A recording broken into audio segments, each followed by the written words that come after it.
Clara Souza olhava para a tela do computador, mas as palavras no e-mail não faziam sentido.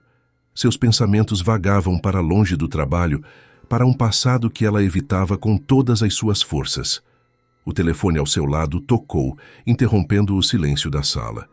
Ela não reconhecia o número, mas algo na insistência a fez atender.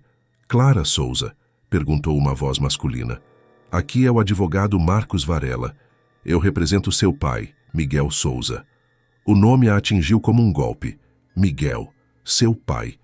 O homem que ela não via há 15 anos desde o dia em que ele foi condenado pelo assassinato de sua mãe. Clara sentiu o estômago revirar e quase desligou o telefone, mas alguma coisa a impediu. Por que está me ligando? Sua voz saiu mais fria do que ela pretendia. Novas provas surgiram. O caso do seu pai está sendo reaberto. Por um momento, Clara ficou em silêncio. Novas provas? O que isso significava? Seu pai estava preso há tanto tempo que parecia improvável que algo novo pudesse surgir. Ela tinha certeza de sua culpa. Lembrava-se da noite em que tudo aconteceu, dos gritos, do sangue e da sentença de prisão perpétua. Isso é impossível, ela murmurou. Eu entendo como isso deve ser difícil para você, continuou o advogado. Mas eu gostaria de discutir o caso com você. Precisamos da sua cooperação. E você pode ser chamada a depor.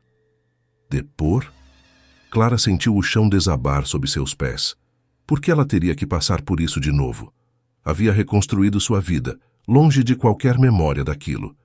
Mas agora o passado voltava com força, ameaçando destruir tudo. Clara se viu sentada na última fileira do tribunal, como uma mera espectadora da sua própria história.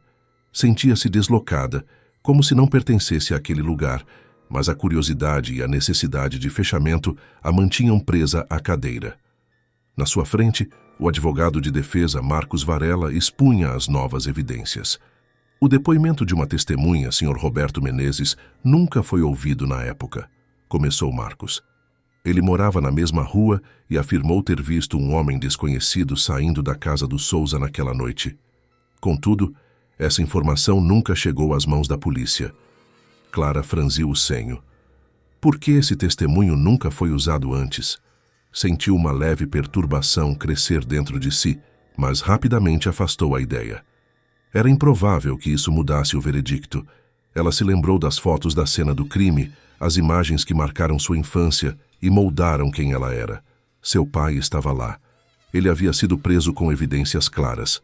Mas por que a polícia teria ignorado uma testemunha? A dúvida se infiltrava silenciosamente em seus pensamentos, ameaçando corroer a certeza que sustentava por tanto tempo. Essa testemunha pode ter visto o verdadeiro assassino, concluiu o advogado. Clara desviou o olhar cruzando os braços com força.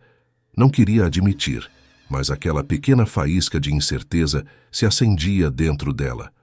Talvez, apenas talvez, o que ela sabia sobre a noite em que sua mãe morreu não fosse toda a verdade. À medida que a sessão avançava, Clara sentiu seu corpo ficar tenso. As palavras de Marcos ainda ecoavam em sua mente, misturando-se às memórias que ela tentava desesperadamente enterrar. Fechou os olhos, deixando sua mente vagar para aquela noite fatídica. Ela tinha apenas 10 anos, mas lembrava-se claramente dos gritos. A cozinha, antes iluminada e aconchegante, estava escura e coberta de sangue. Clara ficou imóvel no corredor, o coração disparado, enquanto sua mãe gritava por socorro. Quando o silêncio tomou conta da casa, ela viu a silhueta do pai saindo apressado pela porta. Ela correu até a mãe, mas era tarde demais. O corpo sem vida estava estirado no chão, o olhar vazio. Clara não entendia o que havia acontecido, mas o pavor que sentiu ao ver o pai fugindo gravou-se profundamente em sua alma. Ele era o culpado. Ela soube desde aquele momento. Os anos que se seguiram foram preenchidos por sessões no tribunal, onde o rosto impassível de Miguel a perseguia, e o veredicto de culpado trouxe alívio, ainda que doloroso. Ela acreditava na justiça que foi feita. Seu pai era um assassino. Mas agora, ao ouvir sobre novas evidências, tudo parecia menos certo. Era possível que ela tivesse se enganado durante todo esse tempo? Clara abriu os olhos, sufocada pelas lembranças. Sentiu-se novamente como aquela garotinha, desamparada, perdida no meio do caos. Dias depois, o advogado Marcos entrou em contato novamente. Ele insistia em apresentar a Clara os novos desenvolvimentos que haviam surgido durante a investigação particular. Relutante, ela aceitou encontrá-lo em seu escritório, embora soubesse que cada conversa aprofundava seu dilema. Descobrimos algo que pode mudar completamente o rumo do caso, disse Marcos ao lhe entregar um dossiê. Há inconsistências na investigação original que foram ignoradas. Clara o encarou, tentando se preparar para o que estava por vir. Que inconsistências? Roberto Menezes, o vizinho que testemunhou a presença de um homem na rua, descreveu alguém completamente diferente do seu pai. Ele falou de um homem mais jovem, com cabelo escuro e uma jaqueta de couro. Seu pai estava em casa com roupas de trabalho naquela noite, como confirmado pelas fotos da cena do crime. Clara folheava os documentos, tentando absorver a nova informação.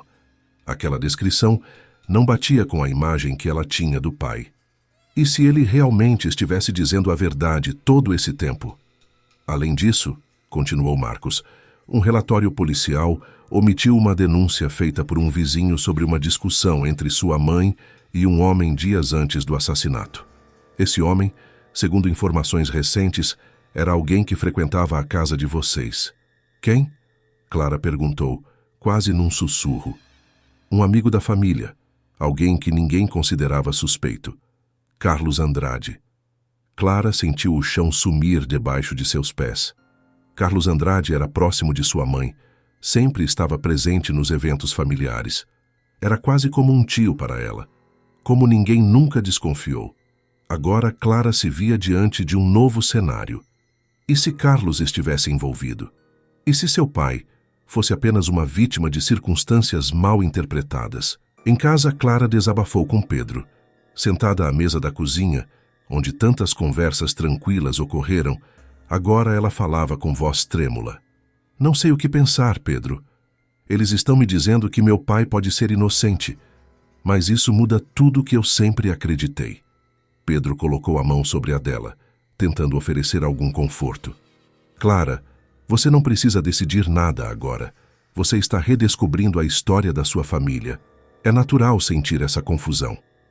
Mas, se ele for inocente, eu o odiei durante todos esses anos por algo que ele não fez. Como posso lidar com isso? Talvez você precise falar com ele, obter as respostas que sempre quis. Só assim vai conseguir descobrir a verdade, para seguir em frente, sugeriu Pedro com calma. A ideia de visitar o pai na prisão sempre fora algo impensável para Clara. Ela se recusara a revê-lo após o julgamento, convencida de que ele era o culpado. Mas agora, essas novas informações estavam sacudindo as fundações de tudo que ela acreditava ser verdade. Clara se levantou e foi até a janela, observando o céu escurecer. Pedro estava certo. Ela precisava de respostas. Precisava olhar nos olhos de Miguel e ouvir sua versão da história, mesmo que isso significasse reabrir feridas antigas. Do lado de fora da prisão, Clara hesitava em entrar. Suas mãos estavam suadas e a tensão em seu peito parecia apertar mais a cada passo que dava em direção à sala de visitas. Quando finalmente sentou à mesa, à espera de seu pai, sentiu-se novamente como a garotinha de 10 anos, vulnerável e assustada. Miguel apareceu minutos depois, mais envelhecido do que ela imaginava. Seus cabelos estavam completamente grisalhos e ele andava com uma certa dificuldade. Ao vê-la, seus olhos brilharam, mas ele não disse nada de imediato. Sentou-se à frente dela e a observou, como se estivesse procurando algo em seu rosto que ele não via há anos. Clara, sua voz estava rouca. Não pensei que voltaria a me ver. Não estou aqui para uma visita amigável, pai, ela respondeu com frieza. Miguel suspirou profundamente. Eu sempre disse que não matei sua mãe. Então por que fugiu naquela noite? Por que não ficou para explicar o que aconteceu? Ele abaixou a cabeça, parecendo lutar com as memórias. Eu fugi porque tinha medo. O relacionamento com sua mãe estava ruim. Discutíamos muito e naquela noite ela me pediu para sair de casa. Quando voltei para tentar conversar, A encontrei morta. Achei que ninguém acreditaria em mim. Quem fez isso então? Clara pressionou, suas emoções à flor da pele.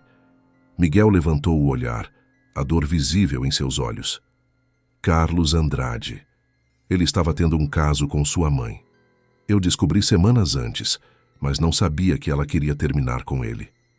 Carlos a matou. Clara saiu da prisão em um estado de choque. Carlos Andrade. Como nunca suspeitaram dele? Ele sempre foi próximo da família, sempre presente nos momentos mais importantes. A ideia de que alguém tão próximo pudesse estar envolvido no assassinato de sua mãe era insuportável. No tribunal, novas provas foram apresentadas. O depoimento de Miguel, combinado com o testemunho do vizinho e a omissão de detalhes importantes durante a investigação inicial, pintava um novo quadro. Carlos havia sido um homem violento, mas isso nunca foi exposto. Ele foi interrogado anos antes, mas o relacionamento extraconjugal com a mãe de Clara foi mantido em segredo. Clara sentia uma mistura de raiva e alívio. Raiva por ter sido enganada durante todos esses anos e alívio por finalmente saber a verdade. Miguel não era o assassino.